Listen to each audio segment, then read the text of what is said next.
मेरे वीडियो में आपका स्वागत है। तो आज मैं वीडियो में बताने वाला हूँ कि आप एक टूटे हुए बैट को आसानी तरीके से 2 प्लास्टिक की बोतल से आप किस प्रकार जोड़ सकते हो। आज मैं ये बताने वाला हूँ। मेरे पास एक ये टूटा हुआ बैट और 2 है प्लास्टिक की बोतल। इन 2 प्लास्टिक बोतल की मदद से ही मैं इस टूटे हुए 2 टुकड़े बैट को जोड़ जोड़ सकता हूँ।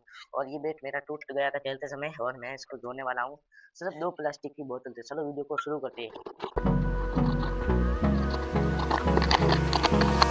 Hold me close till I get up.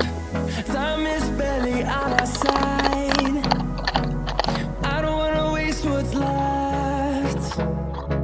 The storms we chase are leading us, and love is all we'll ever trust. Yeah, no, I don't wanna waste what's left. And on we'll go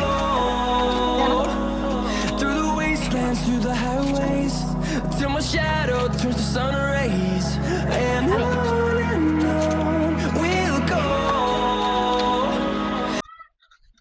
तो guys आप देख सकते हो कि बोतल bat की shape में आ चुकी है और ये बैट पहले 2 टुकड़ा में था, अभी देखो ठीक से सही हो चुका है और ये भी मैंने अभी खेल के टेस्ट किया था तो ये सही से काम कर रहा था और ये बहुत ही अच्छी तरह से सेट हो गया है। और बोतल देखो गाइस पूरी बोतल बैट की शेप में आ चुकी है। ऐसे आप बैट टूटा हुआ हो तो ऐसे घर पर आप सिंपल से तरीके से बोतल की मदद से आप बैट को सही कर सकते हो। आपको वीडियो अच्छा लगा तो वीडियो को लाइक कर देना और चैनल को सब्सक्राइब करके जरूर जाना। Bye bye.